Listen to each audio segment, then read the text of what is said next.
날마다 솟는 샘물과 함께하는 오늘의 큐티 시간입니다. 1월 17일 화요일, 오늘의 말씀은 갈라디아서 4장 21절에서 5장 1절 말씀입니다. 내게 말하라. 율법 아래 있고자 하는 자들아, 율법을 듣지 못하였느냐? 기록된 바 아브라함에게 두 아들이 있으니 하나는 여종에게서, 하나는 자유 있는 여자에게서 낳았다 하였으며, 여종에게서는 육체를 따라 낳고 자유 있는 여자에게서는 약속으로 말미암았느니라. 이것은 비유니 이 여자들은 두 언약이라. 하나는 신의 산으로부터 종을 낳은 자니 곧 하갈이라. 이 하갈은 아라비아에 있는 신의 산으로서 지금 있는 예루살렘과 같은 곳이니 그가 그 자녀들과 더불어 종노릇하고, 오직 위에 있는 예루살렘은 자유자니 곧 우리 어머니라.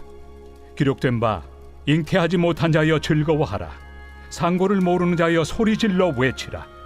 이는 홀로 사는 자의 자녀가 남편 있는 자의 자녀보다 많음이라 하였으니, 형제들아, 너희는 이삭과 같이 약속의 자녀라. 그러나 그때 육체를 따라 난 자가 성령을 따라 난 자를 박해한 것 같이 이제도 그러하도다. 그러나 성경이 무엇을 말하느냐? 여종과 그 아들을 내쫓으라. 여종의 아들이 자유 있는 여자의 아들과 더불어 유업을 얻지 못하리라 하였느니라.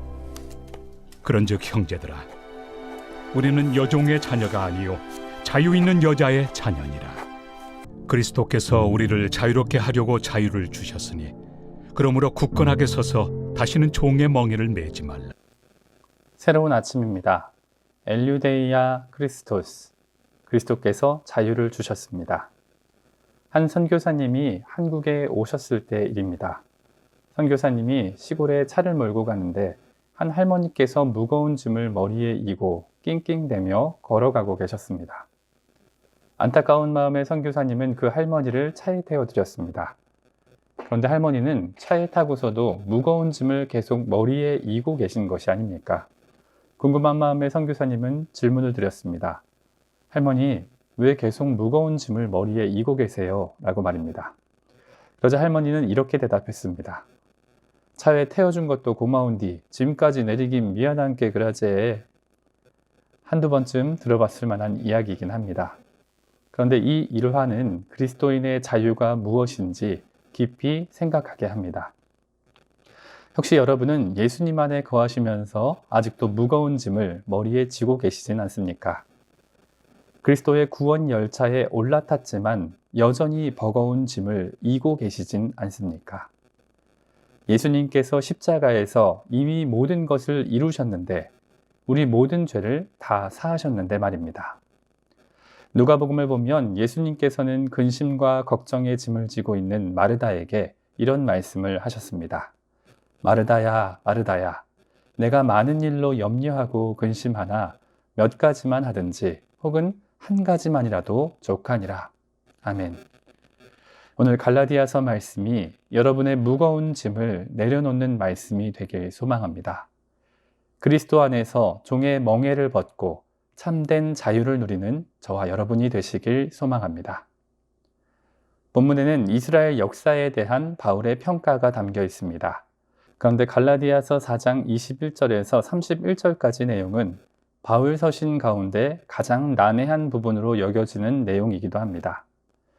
이곳에 기록된 내용은 언약에 대한 전반적 이해를 바탕으로 해석해야 하기 때문입니다. 바울은 아브라함의 두 아들을 떠올리며 약속과 율법을 대조합니다. 창세기 12장을 보면 여호와께서 아브라함에게 내가 너로 큰 민족을 이루고 내게 복을 주어 내 이름을 창대하게 하리라고 약속하셨습니다. 그런데 복의 조상이 되어야 할 아브라함에겐 자녀가 없었습니다. 그래서 아브라함은 자기 집에서 자란 다메섹 사람 엘리에셀을 통해 복을 주실 것을 기대했습니다. 하지만 창세기 15장을 보면 하나님께서는 내 몸에서 날 자가 내 상속자가 되리라고 말씀하셨습니다. 여전히 아브라함의 아내 사라는 임신을 하지 못하고 있었는데 말입니다. 이에 사라는 자신의 여종 하갈의 육체를 통해 아브라함의 자손을 얻겠다고 결심했습니다. 아브라함과 사라는 자신이 하나님의 약속을 돕겠다며 스스로 인간적인 방법을 택한 것입니다. 그리고 창세기 17장 18절을 보면 아브라함은 이스마엘을 약속의 후사로 받아주시길 여호와께 간청하는 내용이 나옵니다. 하지만 하나님은 이를 거절하시고 이스마엘이 아니라 사라가 낳은 아들과 내가 언약을 세우리니 그의 후손이 영원한 언약이 되리라고 말씀하십니다. 바울은 이런 배경 아래서 사라의 아들과 하갈의 아들을 대조하여 본문을 기록한 것입니다. 바울은 22절에서 하갈의 아들은 여종의 아들로, 사라의 아들은 자유 있는 여자의 아들로 지칭합니다. 그리고 23절에서 여종의 아들은 육체를 따라 낳고 자유 있는 여자의 아들은 약속으로 말미암아 낳았다고 표현합니다. 24절을 보면 육체를 따라 난 자는 신의 산으로부터 낳은 종이라고 표현한 것을 알 수 있으며 26절을 보면 자유자는 위에 있는 예루살렘, 즉 하늘 성소로부터 말미암았다는 사실을 기록합니다. 즉 바울은 신의 산에서 받은 모세의 율법이 육신을 따라 여종의 아들과 같이 백성을 예속시키고 죄의 노예로 만들었다고 말하는 것입니다. 반면 하늘 보좌에 계신 예수님의 약속은 성도에게 참된 자유와 기쁨을 누리게 한다고 설명한 것입니다. 이어서 바울은 27절에 이사야 54장의 말씀을 인용합니다. 이 구절은 이사야 선지자가 그리스도를 통한 화해를 선포하고 영적 평화의 시대가 임할 것을 묘사하는 부분입니다. 바울은 여기서 잉태하지 못한 자, 산고를 모르는 자, 홀로 사는 자가 지칭하는 사람이 자유 있는 여자인 사라라고 말합니다. 그런데 여기서 홀로 사는 자가 사라라는 것은 좀 어색하게 느껴집니다. 사라가 아브라함보다 먼저 세상을 떠났기 때문에 더 그렇습니다. 여기에 사용된 원문을 보면 이사야는 히브리어 샤메물, 그리고 갈라디아서는 헬라어 에레모스를 사용합니다. 이 두 단어의 뜻은 혼자 되었다는 의미보다는 황폐한, 황량한, 버려진이란 의미입니다. 즉 홀로 된 과부가 아닌 90세가 넘어 폐경이 되고 아이를 잉태할 수 없어 황무지 같은 모습을 표현한 것입니다.